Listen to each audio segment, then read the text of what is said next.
Je voulais tourner ma vidéo ici, mais de 1 il fait beaucoup trop chaud et de 2 c'est beaucoup trop le bazar.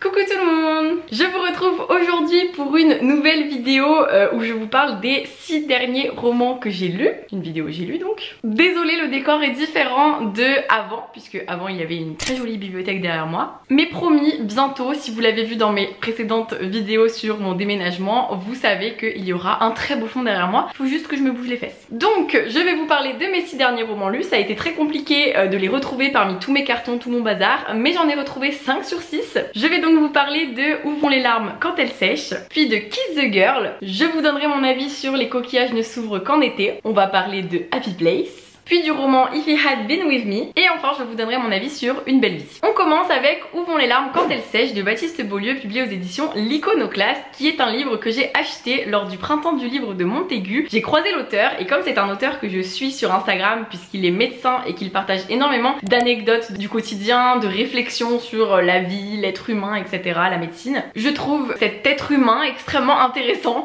C'est un homme que j'admire beaucoup, que je trouve profondément bienveillant dans ses posts, qui est toujours dans cette quête de la déconstruction, de l'enrichissement, et je trouve ça très fort de sa part d'être autant dans cette quête là. Donc je l'admire beaucoup et j'adore son compte Instagram, donc j'étais en mode je dois l'acheter, je l'ai fait dédicacer, j'étais trop contente. Juste je ne sais pas où est mon livre, mais c'est pas grave, Inès est là pour vous le mettre à côté de ma tête. Donc c'est un livre qui raconte l'histoire d'un personnage médecin qui n'arrive plus à pleurer et qui va nous expliquer un peu son quotidien en tant que médecin, toutes les questions qu'il se pose, et justement c'est un livre qui est extrêmement autobiographique. Il y a beaucoup de parcours de vie, c'est aussi très drôle, beaucoup d'humour parce que Baptiste Beaulieu toujours mise beaucoup sur l'humour pour aborder parfois des thématiques très difficiles pourtant, mais il le fait avec beaucoup de justesse. Enfin bref, c'est un parfait équilibre, donc j'ai adoré ça dans le livre. J'ai adoré le fait qu'on accepte aussi les failles qu'on a en tant qu'être humain, qu'on peut tout faire pour être parfait mais que ça ne peut pas toujours marcher et c'est important d'apprendre à lâcher prise finalement. Donc très bon livre de ce point de vue là. Il y a un petit mais, c'est que niveau style j'ai eu du mal parce qu'en fait d'habitude je lis les posts de Baptiste Beaulieu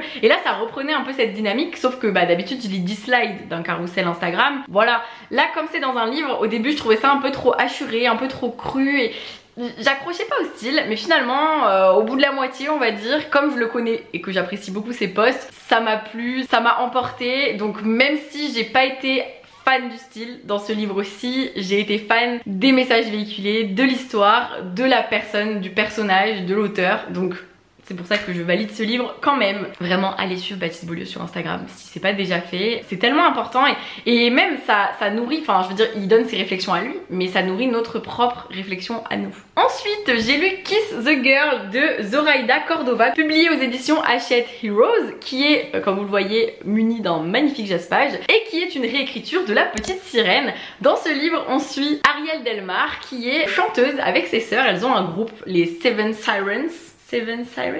Les Siren 7, les Sirènes 7 en gros, les 7 sirènes. Elles ont un groupe de musique depuis qu'elles sont toutes petites, elles sont hyper connues, c'est comme un groupe de K-pop dans le monde là actuel on va dire par exemple. Et elles ont une sorte d'année sabbatique qu'elles vont avoir le droit de prendre. Ariel va s'en emparer, elle va même devoir un peu fuir parce que sinon les responsabilités que son père veut lui imposer vont la rattraper, et elle va embarquer dans la tournée d'un jeune chanteur prometteur qui va l'accueillir dans sa troupe, et elle ne leur dit pas qui elle est puisque elle a toujours eu beaucoup de perruques, de costumes et autres, donc on ne la reconnaît pas forcément, et elle va goûter à cette nouvelle vie moins remplie de luxe et autres. Et c'est donc bien évidemment une histoire d'amour, mais aussi une histoire familiale, une histoire de quête d'identité, quête de soi à l'âge adulte, parce qu'elle a 25 ans à peu près. J'ai beaucoup aimé avoir des personnages qui ont mon âge, c'est assez rare. Dans le young adulte on a souvent du 18-20 ans, ou plutôt 30-35 ans niveau vrai adulte entre gros guillemets, mais 25 ans c'est pas tout le temps, donc j'étais contente. J'ai beaucoup aimé cette histoire, c'était une lecture commune faite avec Hachette Heroes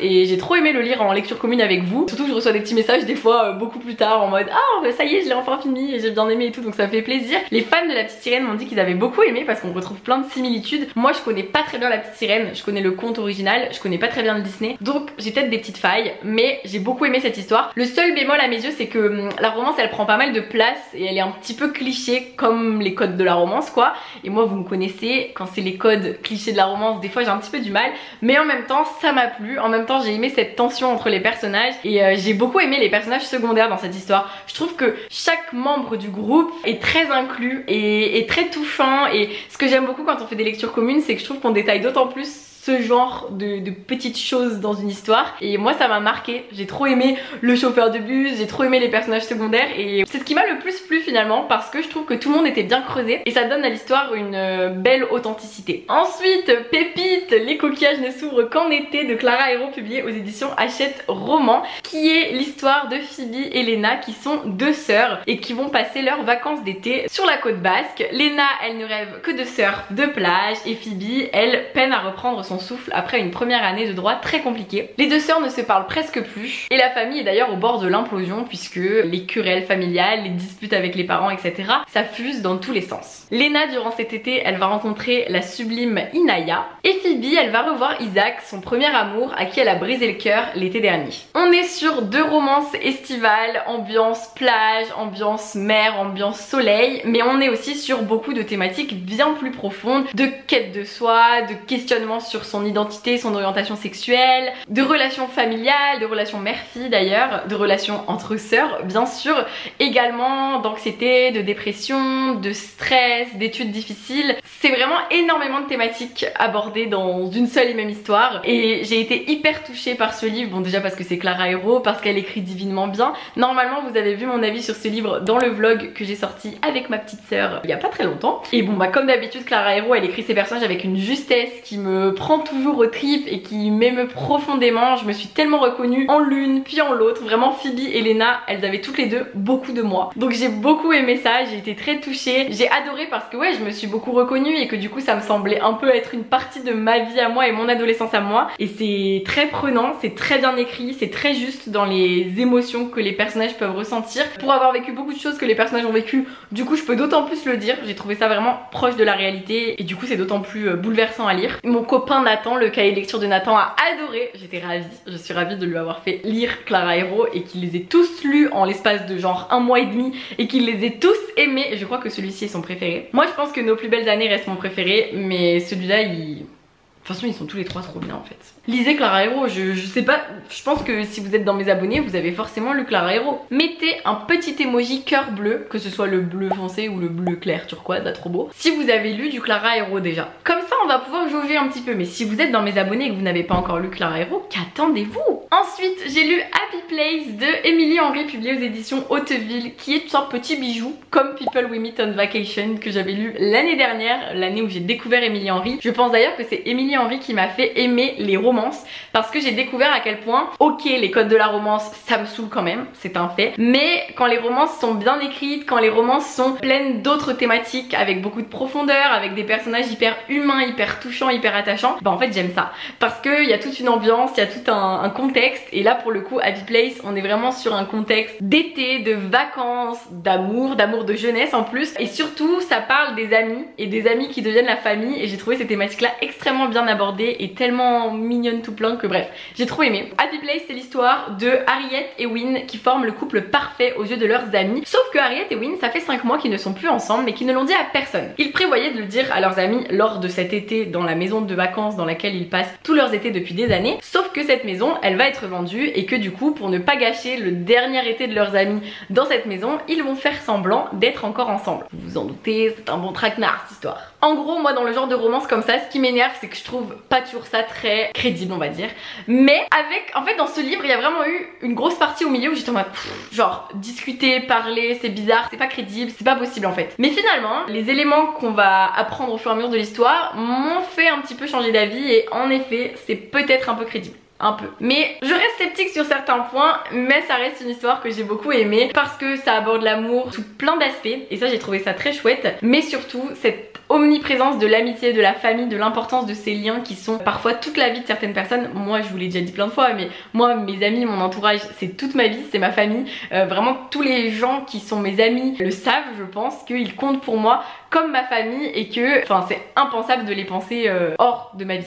ou de mon quotidien. Donc j'ai été extrêmement touchée par cette histoire et j'espère que vous le lirez si vous aimez les romans, si vous aimez Emilie Henry, bon bah foncez. On m'a dit que son livre qui s'appelle Book Lover je crois est trop bien, si je dis pas de bêtises. Si vous en avez lu d'autres d'elle, n'hésitez pas à me le dire dans les commentaires. Je crois pas qu'ils soient tous sortis en français pour l'instant et je ne lis pas encore très bien en VO, mais faut que je m'y mette. Ensuite j'ai lu If He Had Been With Me de Laura Naoulin, publié aux éditions Pocket Jeunesse, qui me faisait très envie mais qui a été une sacrée déception. En fait j'ai trouvé la couverture trop belle, je trouvais le résumé très prometteur, même si ça me semblait déjà un petit peu cliché ado, vous voyez, parce qu'on suit Autumn et Finn qui sont meilleurs amis d'enfance, qui ont grandi ensemble, qui ont tout fait ensemble, mais à partir du collège à peu près ils sont peu à peu éloignés et n'ont plus jamais renoué de lien d'amitié. Ils sont pas loin, ils se croisent, ils se disent bonjour mais sans plus. Bizarre un petit peu. Ils s'ignorent, Autumn elle sort avec Jamie, un garçon très sympathique, très BG, et Finn il est devenu le mec populaire de la bande. Et donc tous les deux bah ils se croisent, ils se recroisent mais sans jamais que leur destin entre vraiment en collision. Et dès le début de l'histoire on sait qu'il va se passer quelque chose et que s'ils étaient restés proches, s'ils étaient restés amis, s'ils étaient restés même peut-être plus qu'amis, l'histoire se serait déroulée autrement. Et donc on va suivre bah voilà leur enfance avec des flashbacks sur qu'est-ce qui s'est passé avant, qu'est-ce qui se passe maintenant,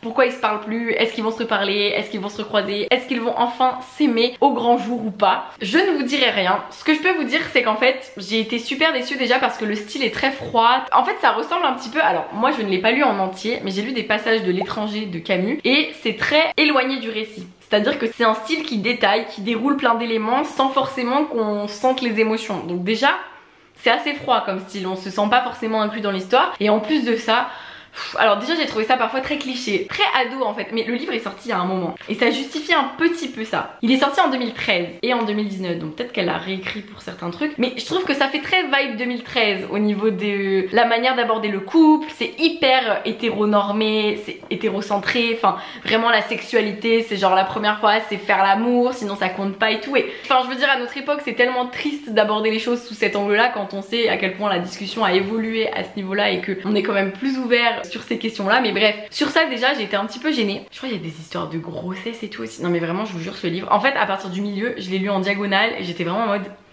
je ne rate rien. J'ai bien aimé les 100 dernières pages que j'ai un peu moins lu en diagonale du coup parce que j'étais en mode oh pourquoi pas, il y a des petites choses qui me plaisent, mais il y a eu trop d'éléments gênants pour que ça relève vraiment mon niveau de lecture. Mais c'est vrai que les 100 dernières pages m'ont plu, j'ai un peu plus aimé même s'il y avait des trucs un petit peu what the fuck, mais bref, en fait je saurais pas vous le défendre bien puisque vraiment pour le coup j'ai pas aimé, j'ai été très déçue, surtout que j'en attendais beaucoup, donc c'est d'autant plus déceptif, mais c'est comme ça peut arriver. J'ai vu des avis positifs, mais j'ai quand même vu beaucoup plus d'avis négatifs sur les réseaux, donc je pense qu'il y a beaucoup de gens comme moi qui ont été déçus, mais il y a aussi des personnes qui ont eu des énormes coups de cœur, donc je sais pas, je comprends pas. Et on finit avec Une belle vie de Virginie Grimaldi, publiée aux éditions Le Livre de Poche, dans mon édition à moi, qui raconte l'histoire de deux sœurs, beaucoup de sœurs dans mes lectures vous le savez, Emma et Agathe Delorme, qui ne se sont pas vues depuis 5 ans. Pourtant elles restent assez connectées et d'une fidélité, elles sont très loyales l'une envers l'autre, mais voilà ça fait 5 ans qu'elles se sont pas vues, on sait pas pourquoi. Et du coup tout au long de cette histoire on va suivre les pensées d'Emma et Agathe lorsqu'elles étaient petites et le présent où elles se retrouvent dans la maison de leur grand-mère qu'elles doivent vider puisque celle-ci est décédée, et elles font face au deuil, elles font face aux retrouvailles qui sont pas faciles, et on sent aussi qu'il y a des secrets un peu et des non-dits qui planent. Donc petit à petit dans l'histoire elles vont se révéler l'une à l'autre, et comme leur passé nous est révélé aussi, on comprend plein de choses. Ce que j'aime toujours autant avec Virginie Grimaldi, si vous avez vu ma dernière vidéo, vous m'avez entendu vous le dire déjà, c'est que on retourne dans ces histoires avec tellement d'aisance, de facilité, de fluidité. C'est très agréable, moi j'ai vraiment adoré ça. Je suis dans une période où j'ai vraiment du mal à lire, et là d'être dans un Virginie Grimaldi, ça va tout seul. Donc vraiment un grand plaisir de lecture pour moi. J'ai beaucoup aimé parce que ça parle de deux sœurs, j'ai beaucoup aimé la justesse de cette relation là, et d'ailleurs j'ai adoré le fait que au niveau des sœurs, c'est pas une vraie dispute, elles restent quand même proches malgré l'éloignement. Enfin bref, faut que vous le lisiez pour comprendre, mais j'ai beaucoup aimé ça. J'ai aimé la complexité des émotions et d'ailleurs de tout ce qui concerne les êtres humains, puisque dans ce livre on nous montre ça justement, on nous montre à quel point l'humain c'est pas tout rose, c'est pas tout blanc, c'est pas tout noir. Il y a plein de failles, il y a plein de petites imperfections, mais il y a aussi, rien ne justifie par exemple des relations malsaines ou de la violence ou autre, mais malgré tout on peut comprendre que, je ne dis pas que on peut comprendre la violence, voilà, ne me faites pas dire ce que j'ai pas dit, mais quand on lit ce livre on peut comprendre à quel point c'est difficile pour un être humain qui a été potentiellement violenté par quelqu'un par exemple, de lui en vouloir à 100% parce que le personnage qui violente a des subtilités aussi, même si ça n'excuse rien. Rien n'excuse la violence, jamais. Mais c'est ça que je veux vous dire, c'est juste que je trouve que c'est fort de réussir à nous pousser dans nos retranchements aussi, parce que moi j'ai tendance à être toujours très catégorique sur plein de thématiques, et là on se dit bon bah je suis toujours aussi catégorique, mais je peux comprendre certaines choses. Ça ne justifie rien, ça ne justifie rien. Vous voyez ce que je veux dire. Je veux pas vous dire des bêtises parce que non, vraiment la violence c'est non. Mais l'humain reste une succession de moments, d'événements qui l'ont marqué, qui l'ont traumatisé. L'humain peut reproduire des choses qui ne devraient pas être reproduites, mais c'est un fait, on le sait, il y a des schémas. Et du coup c'est hyper intéressant à lire, à essayer de comprendre et de voir aussi à quel point les personnages peuvent se reconstruire après des traumatismes. Et ouais, j'ai trouvé ça très fort. Le seul point négatif pour moi dans ce livre, donc il est très bien, il est très beau, il est très bien écrit, très vrai.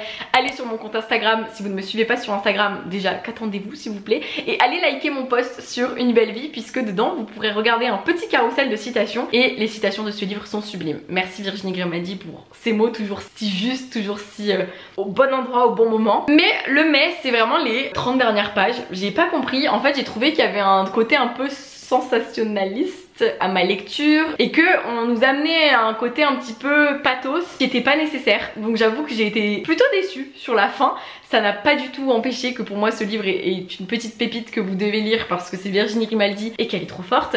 Mais c'est vrai que j'aurais aimé une autre fin. Je trouvais que la fin aurait pu se suffire à lui-même et qu'il n'y avait pas besoin des 30-50 dernières pages qui sont trop à mes yeux. Mais ce n'est que mon avis. Si vous avez le même avis, n'hésitez pas à me le dire dans les commentaires. J'ai reçu des petits commentaires de personnes qui ont le même avis, ça m'a un peu rassurée. Mais voilà, chacun ses goûts hein, bien sûr. Et voilà pour cette vidéo sur mes dernières lectures. J'espère que d'ici un bon mois, je pourrai vous refaire une vidéo comme ça et que j'aurai lu plein de livres parce que là c'est vraiment la cata mon rythme de lecture. Si vous avez vu ma dernière vidéo vlog 24 heures, je tente de m'y remettre, mais c'est pas facile. Donc vraiment je vais travailler là-dessus.